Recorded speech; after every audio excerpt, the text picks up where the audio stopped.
One thing I've noticed in this journey is that there is no shortage of videos on reparenting yourself and videos on being a late identified person on the spectrum. But what there isn't an abundance of is the reality of the situation. So here's the reality: you're late diagnosed, maybe in recovery and therapy, parenting kids. You're doing it solo, still neurospicy as fuck. Just aware now. So we're not just reparenting ourselves, we're repairing our children. We're trying to create a stable environment. We're learning new skills and we're still being triggered every day. I wanted to share with you a little repair and rebuild framework that I came up with the help of my girl ChatGPT. Cause yeah, that's my main BFF in life right now. Really my only BFF or my only friend, really. Which I ain't even mad. Yeah. So I will include a link that you can download this and print it, or you can just download it, save it to your phone and look over it, or you can just scroll and continue. But I really hope that you take a look at it because it really has become a necessity in my household. So the rebuild framework, it's divided into two sanctuaries. Sanctuary 1, you're the safe place first. You're the emotional home. Before you can rebuild the exterior, you've got to fix the inside first. You have to start in you. Micro moments for the mega meltdowns. It's not about perfect parenting. It's about tiny moments of reconnection that keep the whole system from crashing. Say the thing, circle back, let your kids see you try again. Um, a lot of us have things like PDA and EDD and RSD and bipolar or CPTSD or BPD, you name it, you've probably got it. So you know that you can pop off at any time. And once you've come across, your new identity and you had that name for it and you'll just it's hard to mask. You physically can't do it anymore. So you're finding yourself responding to these impulses a lot more. But be honest, your kids just want you to show up. Just say, hey, I didn't handle that well. I'm learning better ways. And I've known in my household, my 12-year-old has actually said, Mom, I really see you trying. I really see you trying to, change how you react to things. And I know you get upset and kind of discouraged when, you act in a way that you didn't intend to. He said, but whenever you address it and apologize, he says, that's really big of you. And I really appreciate it. And we're just showing our kids how to show up.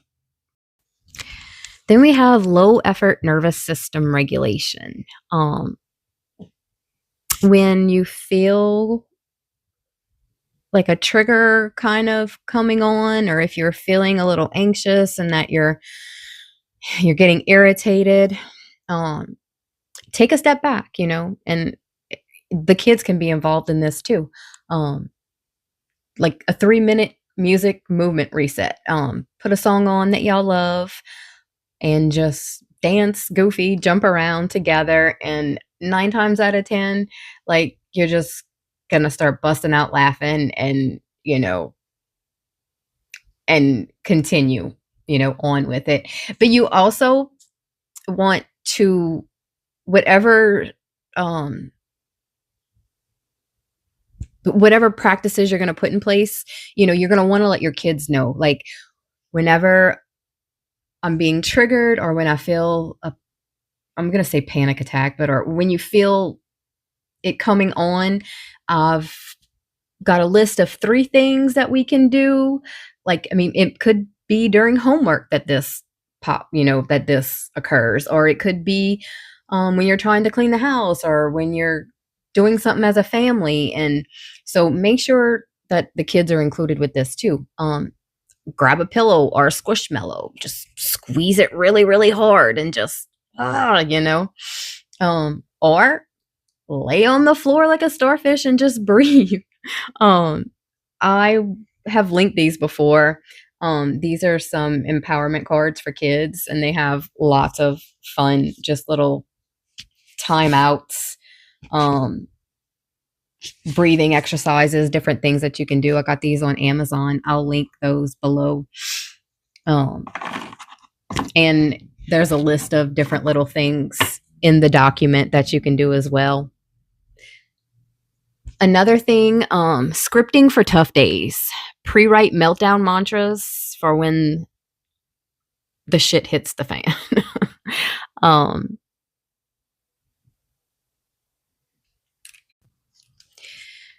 We're in a soup. Let's not stir it. That's one of them. Or this is a hard moment. Not a bad life. Nobody's the villain here. We're glitching. Also use visual cues for safety. Color-coded signs, sticky notes, printed charts. Literally post, I am glitching, but I still love you. I have a little sign that hangs on my door whenever I'm in the middle of something and I know I can't be disturbed. And Emmett, he'll forget a lot because, again, he's just like me and I forget a lot too. So we have signs for each of our doors. Okay, Sanctuary 2, Raising the Healed Generation. Now that you're rebuilding you, this is where you build with them, slowly, intentionally, and with the honesty you never got. Validate their reality. Don't ever be too prideful or embarrassed or ashamed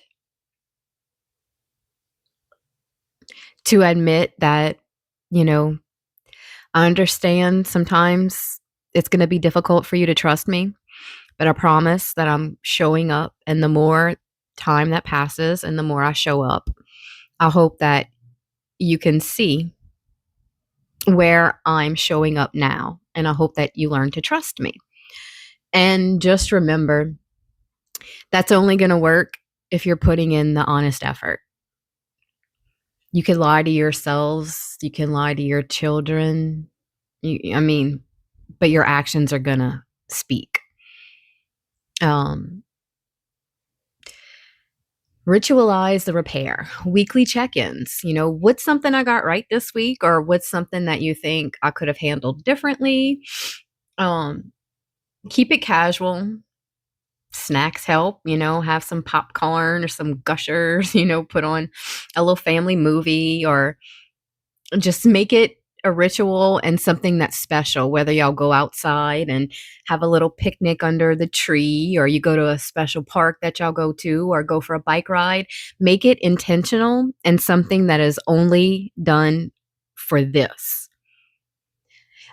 Teach consistent and boundaries through co-creation. Let them co-create routines, rules, and expectations. PDA, realizing what that is and researching it and recognizing it, you're going to want to look at ways to present it that's non-threatening for somebody with PDA. And that's something that we can go into in another video. They're more likely to help honor what they help build. So let them participate in it. Model neurodivergent joy. Let them see you stem, rest, unmask. Especially for me, I was down for so long, like literally a year. I was basically just in bed and useless.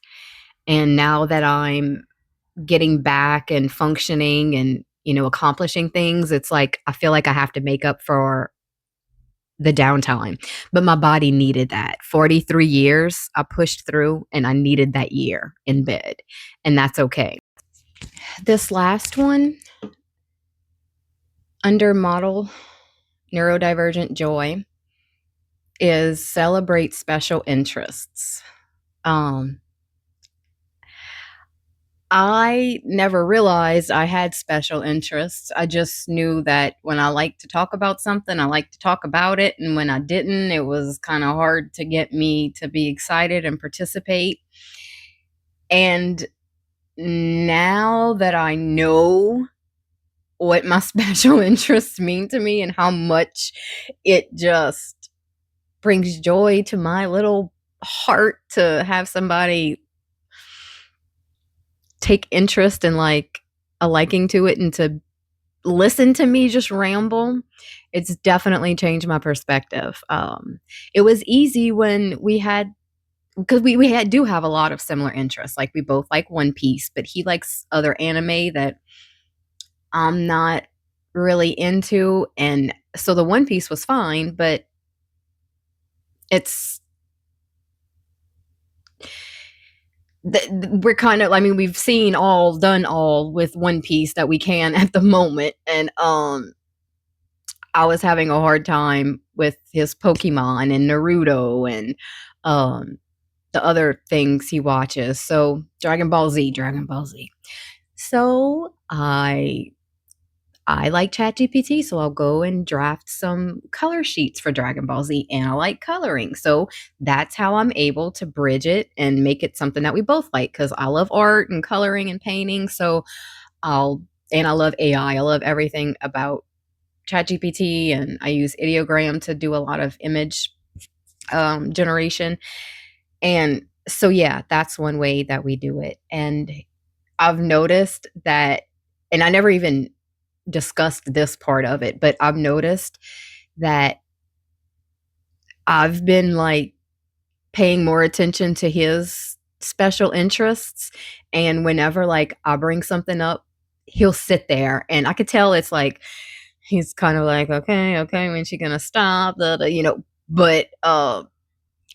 he gives me that because he sees me making the effort, and I'm guessing that's what it is, because he's definitely started paying attention to more of my special interests. Like in the evenings, right now we're on Big Brother. That's what we do in the evenings, is watch an episode or two of Big Brother. But before that, it was The Flash, or we did Dexter. But yeah, right now, since it's summer, that's what we're doing. We're watching season 25 of Big Brother. So, but that's something that we both do. But I have noticed another thing, how we kind of brought two of our special interests together is I got these diamond paintings. I got him a Pokemon one, and then I have me this little black kitty that looks like my little kitty cat, and it's almost Monet-ish looking, so I love that. And then he had gotten me this for Mother's Day. It's a cute little needlepoint thing, so I've been working on that. And I'll do this while he sorts his Pokemon cards, or and that's what it's gonna look like when it's finished. And it's really cute, and it has like a little dowel, and it's gonna be like a little wall tapestry because I love needlepoint. So yeah, just find ways that you can bring your special interests together, so that way nobody's suffering in silence.